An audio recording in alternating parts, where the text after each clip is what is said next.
आपकी औकात इतनी गिर चुकी है कि आज वो माँ भी आपसे इंसाफ नहीं मांग रही, वो अपना इंसाफ खुद करेगी और करके रहेगी।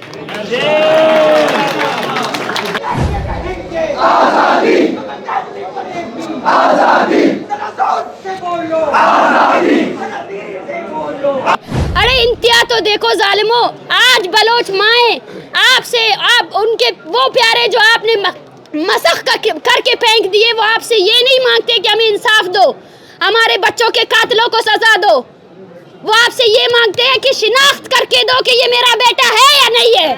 और दूसरी बात, आज हम और आप जब इस्टेब्लिशमेंट की बात करते हैं तो ज़हन में सबसे पहली बात आती है कि फौज और उसके अदारे, उसकी सिक्योरिटी एजेंसीज।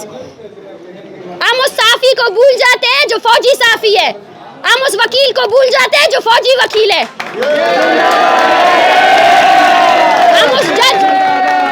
हम उस जज को भी भूल जाते हैं जो फौजी है। वो साफी जो एजेंसीज के टिकर्स को कॉपी पेस्ट लगाकर जो है ना इसी तरह चलाते हैं, उनको शर्म आनी चाहिए अपनी साफत पर। तो ये बोझ उस फौजी जज का भी है कि 10 साल से वो माँ, 15 सालों से बलोचों की माएँ, पश्तूनों की माएँ, आराम शहरी की माएँ आकर उस जज के सामने अपने बेटे के लिए दुआ करती है कि लाओ मेरा बेटा। वो फाइल बढ़ता जा रहा है लेकिन उस जज के ज़मीर का बोझ क्यों नहीं बढ़ रहा है। ये प्लेटफॉर्म दिया और आज हमें इस तरह की दावत दी कि हम आकर इस मुल्क के सबसे बड़े जो ज़िम्मेदार अदारा है जुडिशरी, उसके सामने आकर बात कर सके। मैं समझती हूँ कि जिस तरह आज यहाँ कराची बार में लाइट्स का मसला है, ये उन अदारों का डर है और ये डर बहुत अच्छी चीज़ है।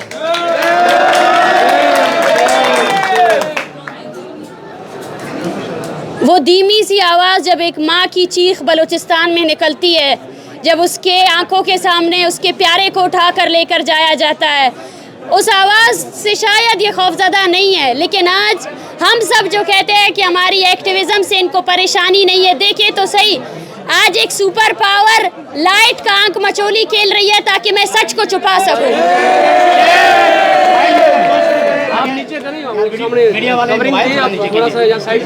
आज हमारे समाज में ये हालत है कि सच बोलने वाला अकेला खड़ा है और जो झूठ के साथ है उसको तमाम आसाइशें मिल रही हैं, लेकिन फिर भी सच बोलने वाले अकेले खड़े होकर भी इस समाज में सुरखरू है और इस समाज के आगे बढ़ोतरी के लिए वो काम कर रहे हैं। आज हम देख रहे हैं कि हमारी समाज में वकला से लेकर सहाफ़ी और सियासी वर्करान, ये सब इज़हार राय की जो कदगन है उससे परेशान है। इज़हार राय की पाबंदी इस हद तक हो गई है कि आज हमारे अदारों ने हर वो शख्स जो अपने हक़ के लिए बात करता है, इंसानी हकूक़ के लिए बात करता है, उसको दहशतगर्द करार दिया जाता है, उसको रियासत के मुखालिफ करार दिया जाता है।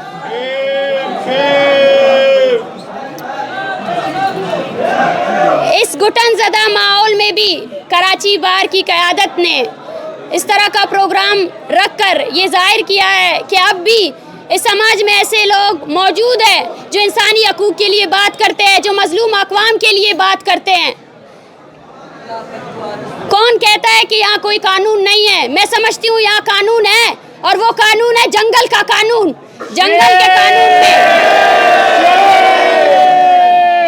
जंगल के कानून में सिर्फ एक वर्दी है जिसको इख्तियार है, जिसने असूल भी जानवरों वाले बनाए हैं, जिसने ताकत को सिर्फ और सिर्फ पावर बना के यहाँ मौजूद जितने इंसान हैं, जितने लोग, जितनी कौमियतें आबाद है, उनको सिर्फ जानदार की हैसियत दी है कि कहाँ से किस कौमियत से मुझे क्या फ़ायदा मिलेगा, किस तरह हमें तकसीम करके हमें एक दूसरे के ख़िलाफ़ किया गया है।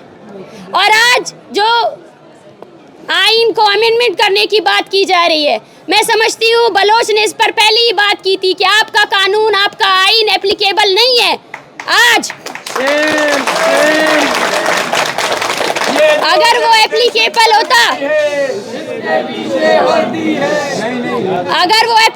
होता तो आपके कानून में 365 जो सेक्शन है उसके मुताबिक आप किसी भी शख्स को अब्ज़े बेजा में नहीं रख सकते, 24 घंटे के अंदर आपको उसे पेश करना पड़ता है। लेकिन आज बलूचिस्तान जिबरी गुमशुदगी के अलमनाक गैर इंसानी अमल की वजह से एक अजियत में मुब्तला है, तो कहाँ है आपका कानून? आपके कानून के मुताबिक सेक्शन 8 और 199 के मुताबिक इंसानी हुकूक की पासदारी की जाएगी, लेकिन यहाँ किसी भी एक शहरी का मुझे बताए कि उसको उसके शहरी हकूक या उसको उसके बुनियादी हकूक दिए जा रहे हैं। बलूचिस्तान में जिबरी गुमशुदगियाँ वो गैर इंसानी अमल है जिससे आज बलोच का एक घर भी महफूज नहीं है। और आज आप इन अमेंडमेंट्स के ज़रिए वो चीज़ साबित कर रहे हैं कि आप किसी भी शख्स को उठाकर अपने अदारों को इस हद तक पावर दे रहे हैं कि जाएं, ले जाएं, किसी को उठाएं, 3-3 महीने तक उसे टॉर्चर सेल में रखें। और ये जो नाम नेहाद असम्बलियाँ बनी है, ये हमारे लिए ईस्ट इंडिया कंपनी से बढ़कर और कुछ नहीं है, क्योंकि इन्हीं असम्बलियों में हमारे कौमी हकूक सलब करने के कानून पास होते हैं। इन्हीं असम्बलियों में काउंटर टेररिज्म के नाम पे CTD जैसा एक दहशतगर्द अदारा बनाया जाता है और हमारे वसाइल ही CTD को दिए जाते हैं कि जाएं, बलोचों के वसाइल से जाएं, उन्हें मारे। और वो आग जो इन्होंने बलूचिस्तान में 70 साल पहले लगाई, आज वो आग इस मुल्क के हर कोने में फैल चुकी है। आज कोई भी शख्स अपने बुनियादी हकूक के लिए एहतजाज नहीं कर सकता, बोल नहीं सकता, लिख नहीं सकता और सुन भी नहीं सकता है। मैं समझती हूँ कि ऐसे वक्त में खासकर ये जिम्मेदारी इंसानी हुकूक के कारकुनों की नहीं है, ना ही इंसानी हुकूक की तंजीमों की है कि वो इस जद्दोजहद को आगे लेकर जाएं, बल्कि ये जिम्मेदारी और उस फ़र्द की है जो इस समाज का हिस्सा है, चाहे उसका ताल्लुक़ किसी भी शोबे से क्यों ना हो। क्योंकि अगर हम चाहते हैं कि हमारा समाज आगे बढ़े तो उसके लिए हम सबको एक साइड उठाना पड़ेगा। आज हमारे समाज में बस 2 ही तबके हैं, एक जालिम का, दूसरा मजलूम का। अगर आप मजलूम के हक में नहीं बोलते तो आप जालिम के साथ है। आपको अपना साइड चूज करना पड़ेगा। न्यूट्रलिटी एग्जिस्ट नहीं करती। जब मुझे आज भी याद है 2006 में जब हम बलूचिस्तान हाई कोर्ट के सामने एहतजाज कर रहे थे, मैं 5वीं क्लास में पढ़ रही थी, मेरे वालिद जिबरी गुमशुदगी का शिकार थे। तो वहाँ मौजूद एक पुतले में आंखें बंद करके जो तराजू रखा हुआ था, मैंने पूछा कि ऐसा क्यों है, तो उन्होंने कहा ये कानून की तर्जुमानी करता है कि कानून एविडेंस के बेस पर चलता है, वो अनबाइस्ड फैसले करता है। मैं समझती हूँ कि बलूचिस्तान में जो जबर हो रहा है, अब वो तराजू भी उस वजन को बर्दाश्त नहीं कर सकता है। और आपकी जारियत नंगी हो चुकी है, आपकी जारियत, आपका जबर नंगा हो चुका है। आप चाहे जितने बिलियन डॉलर्स खर्च करें, लेकिन वो खूनख्वारी जो आपने बलूचिस्तान के गली मोहल्लों में की है उसको नहीं छुपा सकते। अरे इंतहा तो देखो जालिमो, आज बलोच माएँ आपसे, आप उनके वो प्यारे जो आपने मसख करके फेंक दिए, वो आपसे ये नहीं मांगते कि हमें इंसाफ दो, हमारे बच्चों के कातिलों को सजा दो। वो आपसे ये मांगते हैं कि शिनाख्त करके दो कि ये मेरा बेटा है या नहीं है। ये अलमिया है। सोचना चाहिए आपको कि आपकी औकात इतनी गिर चुकी है कि आज वो माँ भी आपसे इंसाफ नहीं मांग रही, वो अपना इंसाफ खुद करेगी और करके रहेगी। भारत कदम बढ़ाओ, हम तुम्हारे साथ हैं। भारत कदम बढ़ाओ, हम तुम्हारे साथ हैं। भारत कदम बढ़ाओ, हम तुम्हारे साथ हैं। जिस तरह दीवार को एक धक्का और दो, दीवार को एक धक्का और दो। भाई बहुत शुक्रिया आप लोगों का। ये नारे हमने हमेशा सड़कों पे लगाए और हमने वहाँ देखा कि सिर्फ सियासी कारकुनान मौजूद है। आज इन नारों को मैं यहाँ सुन रही हूँ, मुझे बहुत खुशी हो रही है। मैं हमेशा कहती थी कि जब तक हम नहीं मानते,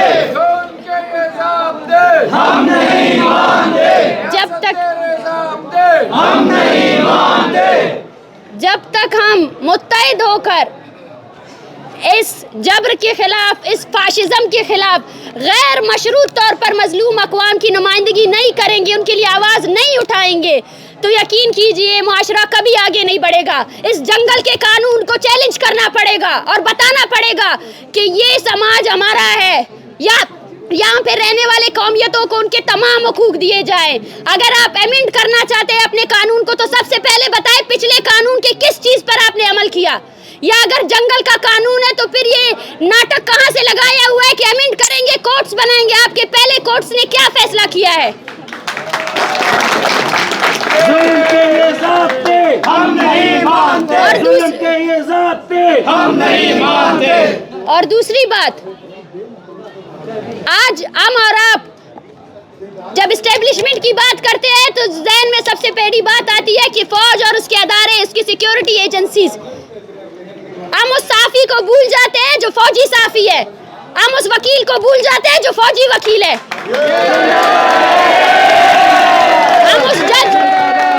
हम उस जज को भी भूल जाते हैं जो फौजी है, और साथ साथ हम उस सियासतदान को भी भूल जाते हैं जो फौजी सियासतदान है। हमें उन सबको देखना चाहिए, क्योंकि इन्हीं फौजी करप्ट सोच के लोगों की वजह से आज हमारी सोसाइटी यहाँ तक कोलैप्स हो चुकी है। ये वजन सिर्फ और सिर्फ इंसानी हकूक के कारकुनों या उन मजलूम अक़वाम का नहीं है, हमारे सब पर बोझ है। वो साफी जो एजेंसीज के टिकर्स को कॉपी पेस्ट लगाकर जो है ना इसी तरह चलाते हैं, उनको शर्म आनी चाहिए अपनी साफत पर।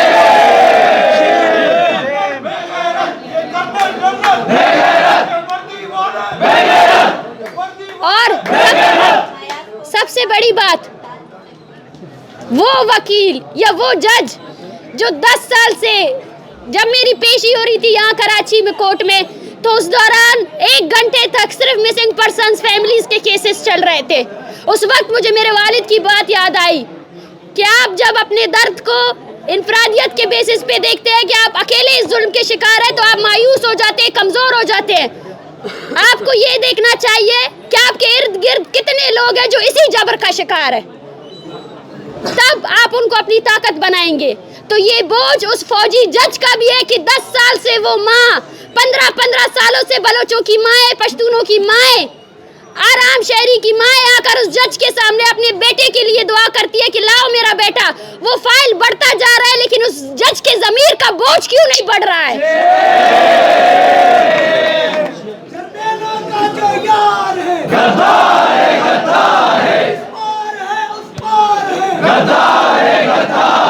बहुत बहुत शुक्रिया। आज बलोचिस्तान समेत पश्तून और बाकी तमाम सिंध में जितने मेरे भाई हैं, वो इंतहाई जबर और अलमनाकियों का सामना कर रहे हैं। ये चीज़ें सामने नहीं आ रही है। बलोचिस्तान में जो हो रहा है, सिंध में जो हो रहा है, पश्तूनख्वा में जो हो रहा है, वो सामने नहीं आ रही हैं। उन सबको सामने लाना चाहिए और हमें हर एक के लिए गैर मशरूत तौर पर उनकी नुमाइंदगी करनी चाहिए, उनके लिए आवाज़ उठाना चाहिए। कदम बढ़ाओ मारन, हम तुम्हारे साथ हैं। कदम बढ़ाओ मारन, हम तुम्हारे साथ हैं। कदम बढ़ाओ मारन, हम तुम्हारे साथ हैं। और अगर बलोचिस्तान की बात की जाए तो बलोचिस्तान पे आपके 1970s का आइन कभी अमल दरामद हुआ ही नहीं है। बलोचिस्तान पे वो जंगल का कानून है जो GHQ में बना है। तो आज बलोचिस्तान की तहरीक की वजह से एक्सपोज हुआ कि आप इतने मजबूर है कि आपको अपना आइन बदलना पड़ रहा है। आप इतने मजबूर है कि आप जिबरी गुमशुदगियों को अभी कानून में करार दे रहे हैं कि मैं किसी को भी उठा सकता हूँ, मैं किसी को भी मार सकता हूँ। ये जो इंसदाद दहशतगर्दी के नाम पर, काउंटर टेररिज्म के नाम पर आपने ये खेल खेला है, तो सबसे पहले मैं बोलूँ सबसे बड़े दहशतगर्द आप हो। अपनी दहशतगर्दी खत्म करोगे तो शायद ये जो मजलूम अक़वाम है ये सुख की सांस ले सकते हैं, ये जिंदा रहने की अपनी आज़ादी मांग रहे हैं। और हमारे लिए हम यही कहेंगे, हम डटे रहे हैं। FIRs किए गए, 4th शेड्यूल जो कि इलीगल चीज़ है, उसमें मजलूम अक़वाम के लोगों को डालकर सिर्फ डराया जा रहा है। आप FIR से हमें डराते हो? हमने आपके कुली कैंप देख कर भी, पीछे मुड़कर भी इंसाफ की बात की है। सच के लिए खड़े हैं और अकेले खड़े रहेंगे, लेकिन सच को हारने नहीं देंगे।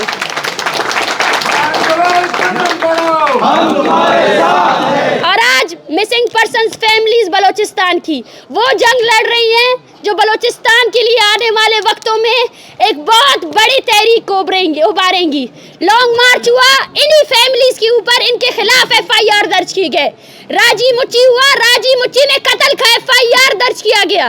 राजी मुच्ची में जो लोग मारे गए थे, एक आम मुतालबा के FIR किया जाए, वो नहीं किया गया।